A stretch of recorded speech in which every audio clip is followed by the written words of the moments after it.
നിങ്ങളുടെ വീട്ടിലെ സ്ത്രീകളെ ഈ സവർണർക്ക് മുമ്പിൽ നിങ്ങളുടെ വീട്ടിലെ പെണ്ണുങ്ങളെ തേടി ഇവിടെ ഹൈന്ദവരുണ്ടാവത്തില്ല. കേരളത്തിൽ ക്രൈസ്തവർക്ക് സ്വന്തമായി രാഷ്ട്രീയ പാർട്ടി രൂപീകരിക്കാൻ പോകുന്നു. ആരാണ് ഈ രാഷ്ട്രീയ പാർട്ടി രൂപീകരിക്കാൻ പോകുന്നത്? കേരളത്തിലെ ക്രൈസ്തവരെല്ലാവരും കൂടി ഒത്തൊരുമിച്ച് കൂടിയിട്ടാണ് ഈ രാഷ്ട്രീയ പാർട്ടി രൂപീകരിക്കാൻ പോകുന്നത്. ചെറിയൊരു തിരുത്ത്, അങ്ങനെയല്ല. പറച്ചിലിൽ അങ്ങനെയാണ്, പക്ഷെങ്കിൽ അങ്ങനെയല്ല.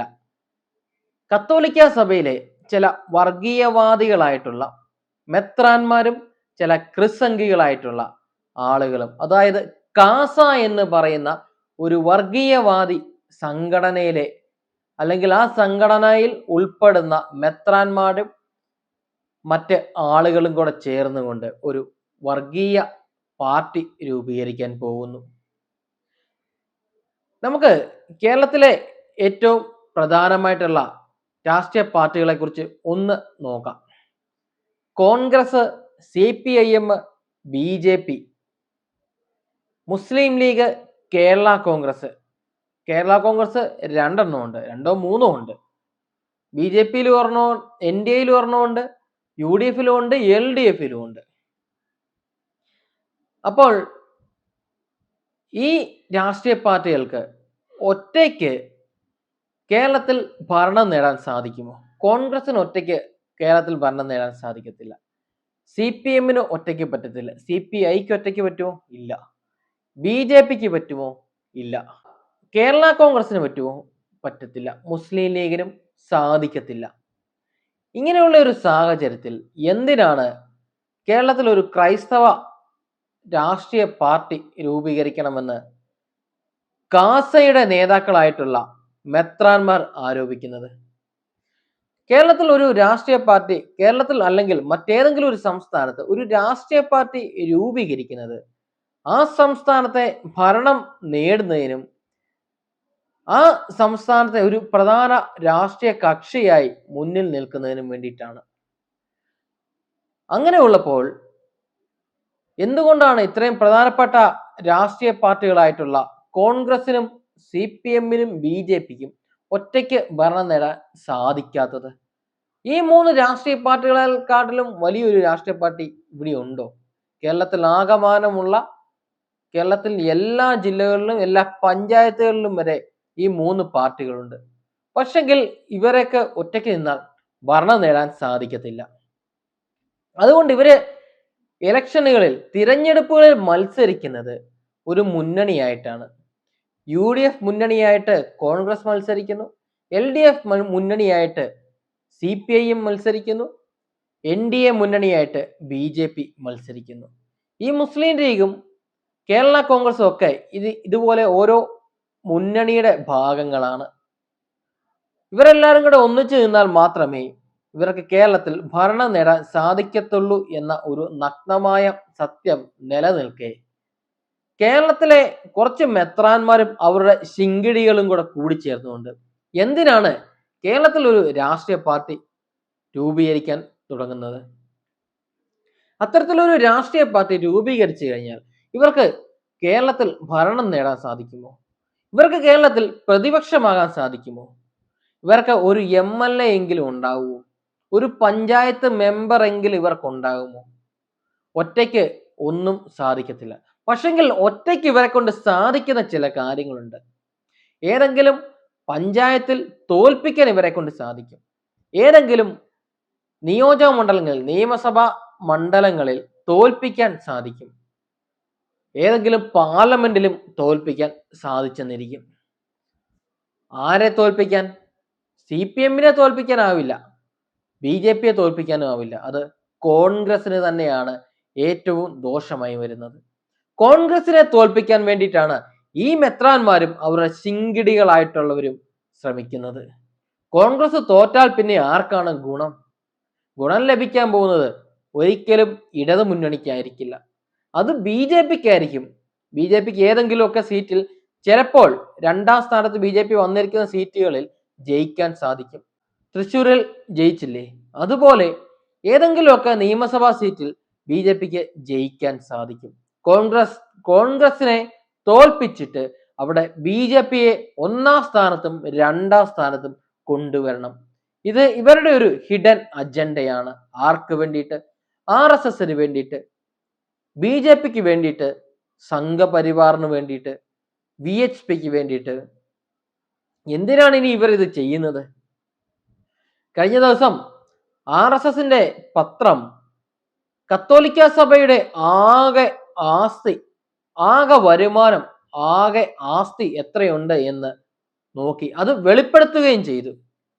അത് വെളിപ്പെടുത്തി അത് വിവാദമായതിന് പിന്നാലെ അവരത് പിൻവലിക്കുകയും ചെയ്തു. അതായത് ഭീഷണി പിൻവലിച്ചു. എന്തിനാണ് ഈ ഭീഷണിപ്പെടുത്തുന്നത്? തങ്ങൾക്കൊപ്പം നിന്നില്ല എന്നുണ്ടെങ്കിൽ ഉടനെ തന്നെ, വളരെ പെട്ടെന്ന് തന്നെ കൃത്യമായി നിങ്ങൾ ഇതിന് കണക്ക് ബോധിപ്പിക്കേണ്ടി വരും ഗവൺമെന്റിനെ. ഓരോ മെത്രാന്മാരും അല്ലെങ്കിൽ ഓരോ ബിഷപ്പുമാരും അവരെ കണക്കില്ലാതെ ഉണ്ടാക്കി വച്ചിരിക്കുന്ന ഈ സ്വത്തുകൾ കണ്ടുകെട്ടേണ്ടി വരും. ഇതിനൊക്കെ സോഴ്സ് ബോധിപ്പിക്കേണ്ടി വരും. സോഴ്സ് ഇല്ലാത്ത പണവും സോഴ്സ് ഇല്ലാത്ത സ്വത്തുക്കളും അത് സർക്കാരിന് തിരിച്ചു കൊടുക്കേണ്ടി വരും. നിയമ നടപടികളെ നേരിടേണ്ടി വരും. ഭയപ്പെടുത്തുകയാണ് സംഘപരിവാരം ചെയ്യുന്നത്. ഇങ്ങനെ ഭയപ്പെടുത്തി ക്രിസ്ത്യൻ വിഭാഗങ്ങളിലെ കുറച്ച് വർഗീയവാദികളെ കൂടെ നിർത്തുക.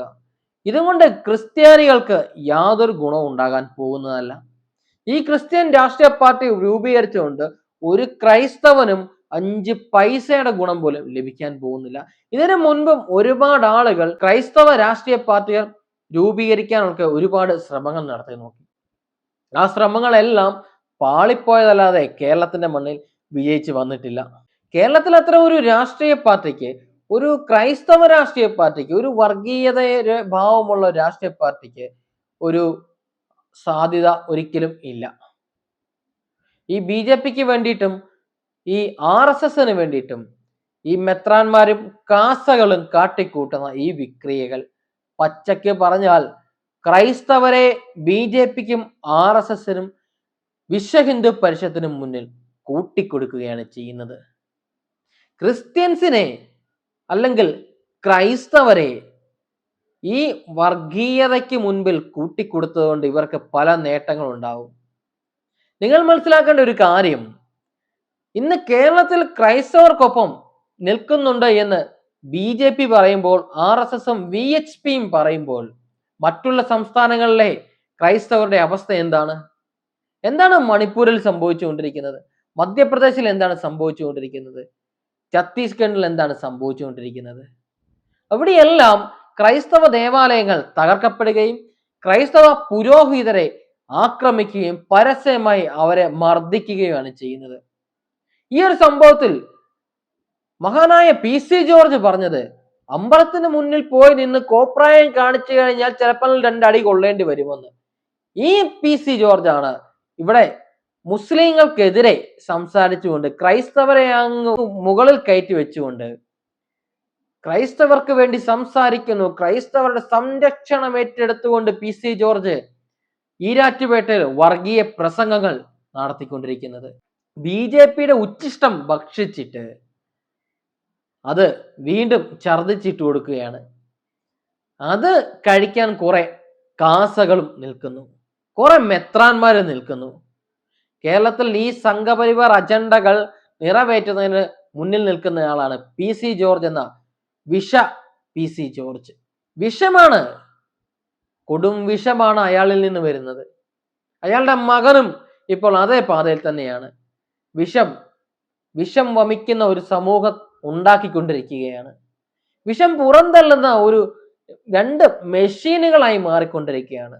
BJP-യിലെ വിഷകലയ്ക്കും ഒക്കെ ശേഷം വന്നിരിക്കുന്ന ഒരു പുതിയ വിഷാവതാരമാണ് ഈ PC ജോർജും അയാളുടെ മകനും.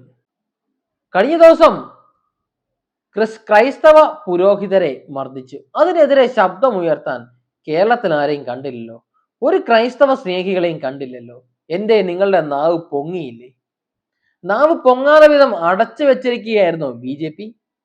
ഒരു കാസക്കാരനെയും കണ്ടില്ലല്ലോ, ഒരു മെത്രാനെയും കണ്ടില്ലല്ലോ. ഇവരൊക്കെ എവിടെയായിരുന്നു? ഇവരൊക്കെ BJP-യുടെ അടിവസ്ത്രം കഴുകുന്ന പണിയിലായിരുന്നു. RSSന്റെ അടിവസ്ത്രം കഴുകിക്കൊണ്ടിരിക്കുകയായിരുന്നു. ഇങ്ങനെ അടിവസ്ത്രം കഴുകി നിങ്ങൾ ഈ കേരളത്തിലെ ക്രൈസ്തവ സമൂഹത്തിനെ കൂട്ടിക്കൊടുത്തുകൊണ്ടിരിക്കുകയാണ്. നിങ്ങൾ തിരിച്ചറിയാതെ പോകുന്ന ചില സത്യങ്ങളുണ്ട്. ഈ കേരളത്തിൽ മുസ്ലിം ഇസ്ലാമുകളെ കേരളത്തിൽ നിന്നും രാജ്യത്തു നിന്നും പുറത്താക്കിയതിന് ശേഷം അടുത്തത് ഇവരെ ടാർഗറ്റ് ചെയ്യുന്നത് ക്രൈസ്തവരെയാണ്. രാഹുൽ ഗാന്ധി കഴിഞ്ഞ ദിവസം പറയുകയുണ്ടായി, സംഘപരിവാരം ക്രിസ്ത്യൻസിന് നേരെ തിരിഞ്ഞിരിക്കുന്നു, സംഘപരിവാരം ക്രൈസ്തവർക്ക് നേരെ തിരിഞ്ഞിരിക്കുന്നു. സത്യമാണ് നടന്നുകൊണ്ടിരിക്കുന്നത്. കേരളത്തിൽ നിലം തൊടുന്നതിന് വേണ്ടിയിട്ട്, കേരളത്തിൽ പച്ച കാണുന്നതിന് വേണ്ടിയിട്ട് ക്രൈസ്തവ വർഗീയവാദികളെ കൂട്ടുപിടിച്ചുകൊണ്ട് ചില പരാമർശങ്ങളും ചില പ്രതികരണങ്ങളും ഒക്കെ ഈ വർഗം കാട്ടിക്കൂട്ടുന്നു. ഇതൊന്നും കേരളത്തിന്റെ മുന്നിൽ വിജയിക്കാൻ പോകുന്നില്ല. രാജ്യത്തെ മുസ്ലിംസിനെയും രാജ്യത്തെ ക്രൈസ്തവരെയും ഇല്ലാണ്ടാക്കിയതിന് ശേഷം, അവരെ ഇവിടെ നിന്ന് തുരത്തിയതിന് ശേഷം, പിന്നീട് ഇവിടെ ഒരു ഹൈന്ദവ രാജ്യം, ഒരു രാമരാജ്യം ഉണ്ടാക്കാനാണ് ഇവരുടെ ആഗ്രഹം. പക്ഷെങ്കിൽ കേരളത്തിലെ ക്രൈസ്തവരും കേരളത്തിലെ മുസ്ലിംസും ഈ രാജ്യത്ത് ഇല്ലാണ്ടായാൽ പിന്നെ ഒരിക്കലും ഇവിടെ ഒരു ഹൈന്ദവ രാജ്യം ഉണ്ടാവത്തില്ല. പിന്നെ ഇവിടെ ഉണ്ടാകുന്നത് പഴയ രാജഭരണ കാലത്തെ പോലെ ബ്രാഹ്മണരും നമ്പൂതിരിമാരും നായരും ഈഴവനും പറയനും പുലയനും ഒക്കെ ഇവിടെ ഉണ്ടാവത്തുള്ളൂ. ഇവിടെ ഹൈന്ദവർ പിന്നെ ഉണ്ടാവത്തില്ല.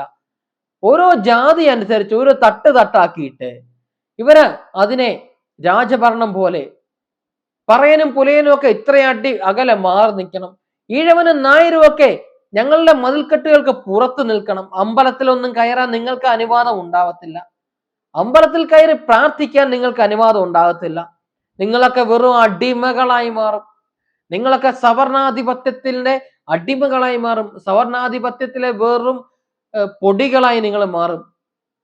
ഇവിടെ ഹൈന്ദവർ ഉണ്ടാവത്തില്ല. ഇവിടെ ഉണ്ടാവുന്നത് സവർണാധിപത്യമായിരിക്കും. ഹിന്ദുരാജ്യമല്ല പിന്നെ ഉണ്ടാവുന്നത്, സവർണ ഹിന്ദുരാജ്യമാണ് ഉണ്ടാവാൻ പോകുന്നത്. അതുകൊണ്ട് തിരിച്ചറിയണം, ബുദ്ധിപരമായി ചിന്തിക്കണം. രാജഭരണ കാലത്തെ പോലെ സവർണാധിപത്യത്തെ കൊണ്ടുവരാൻ വേണ്ടിയാണ് ഈ സർക്കാർ ശ്രമിച്ചു കൊണ്ടിരിക്കുന്നത്. ഈ BJPയുടെയും ഈ സർക്കാരിന്റെ ഏതെങ്കിലും ഭാഗത്ത് ഒരു ദളിതനുണ്ടോ? ഉള്ള ആളുകൾ മുഴുവനും സവർണരല്ലേ? സവർണ ഹിന്ദുക്കൾ മാത്രമല്ലേ ഈ BJPയുടെയും VHPയുടെയും RSSന്റെയും ഏറ്റവും മുകളിലുള്ള എല്ലാ സ്ഥാനങ്ങളിലും ഉള്ളത്? സവർണൻ ഭരിക്കും, ബാക്കിയുള്ളവർ മുഴുവൻ അടിമകളാണ്. സവർണന്റെ ചെരുപ്പ് നക്കുന്ന അടിമകളാണ് ബാക്കിയുള്ളവർ മുഴുവൻ. സവർണന്റെ വീട്ടിലെ ജോലി ചെയ്യുന്ന, സവർണന്റെ അടുക്കളപ്പണി ചെയ്യുന്ന അടിമകളായി മാറേണ്ടി വരും ബാക്കി എല്ലാ സമുദായങ്ങളും. അതുകൊണ്ട് മണ്ടത്തരം കാണിക്കരുത്. വിനാശകാലേ വിപരീത ബുദ്ധി എന്ന് പറയുന്നത് പോലെ മണ്ടത്തരം കാണിക്കരുത്. അവനവന്റെ കൂട്ടരെ കൂട്ടിക്കൊടുക്കരുത്. എന്തൊക്കെയോ സ്വാർത്ഥ താല്പര്യത്തിന് വേണ്ടിയിട്ട് ഇപ്പോൾ ഈ കാണിക്കുന്ന കോപ്രായങ്ങൾ നാളെ സ്വന്തം മൂട്ടിൽ പടക്കം വെച്ച് പൊട്ടിക്കുന്ന ഒരു അവസ്ഥയിലേക്ക് മാറും. ഇന്ന് നിങ്ങൾ നിവർന്ന് നട്ടലോടുകൂടി നിന്ന് നിങ്ങളുടെ അവകാശങ്ങൾക്ക് വേണ്ടി നിങ്ങൾ ചോദ്യം ചെയ്യും, നിങ്ങളുടെ അവകാശങ്ങൾക്ക് വേണ്ടി നിങ്ങൾ സമരം ചെയ്യും. നാളെ നിങ്ങൾ സമരം ചെയ്യാനോ ചോദ്യം ചെയ്യാനോ പോയാൽ കഴുത്തിന് മേൽ തല കാണില്ല. പണ്ടത്തെ രാജഭരണ കാലത്ത് സവർണരായിട്ടുള്ള ഹിന്ദുക്കൾ, സവർണരായിട്ടുള്ള രാജാക്കന്മാർ അവർണരായിട്ടുള്ള അല്ലെങ്കിൽ അവരുടെ ജാതിയിൽ താഴെയുള്ളവരുടെ വീട്ടിലെ പെണ്ണുങ്ങളെ ഭോഗിക്കാൻ വരും. താഴെയുള്ളവൻ മാറി നിൽക്കണം. അവന്റെ മകനെയും അവന്റെ മകളെയും അവന്റെ അമ്മയെയൊക്കെ ഈ സവർണർക്ക് മുൻപിൽ ഇട്ടുകൊടുക്കേണ്ടി വരും. നാളുകളിൽ സംഭവിക്കാൻ പോകുന്നു ഇതാണ്. സവർണാധിപത്യമുള്ള ഒരു ഹൈന്ദവ രാജ്യമായി മാറിക്കഴിഞ്ഞാൽ ഇവരൊക്കെ നിങ്ങളുടെ വീടുകളിലേക്ക് വരും, നിങ്ങളുടെ വീട്ടിലെ പെണ്ണുങ്ങളെ തേടി വരും. നിങ്ങൾ കുനിഞ്ഞു നിന്ന് ശിരസ് നമിച്ച് നിന്ന് മാറിക്കൊടുക്കേണ്ടി വരും ആ വീടുകളിൽ നിന്ന്. ആ അവസ്ഥയിലേക്ക് കാര്യങ്ങൾ ചെന്നെത്തും. നിങ്ങളൊന്ന് ചിന്തിക്കുക, നിങ്ങളുടെ വീട്ടിലെ സ്ത്രീകളെ ഈ സവർണർക്ക് മുമ്പിൽ ഇട്ടുകൊടുക്കണോ അതോ അന്തസ്സായിട്ട് അവരെ പോറ്റി ജീവിക്കണോ എന്ന്? അടിമകളാകണോ അതോ അന്തസ്സായി അഭിമാനത്തോടുകൂടി സ്വാതന്ത്ര്യത്തോടുകൂടി എതിർത്ത് നിന്ന് നിങ്ങളുടെ ശബ്ദമുയർത്തി സംസാരിക്കാനുള്ള സാഹചര്യം ഉണ്ടാവണോ എന്ന് ചിന്തിക്കുക.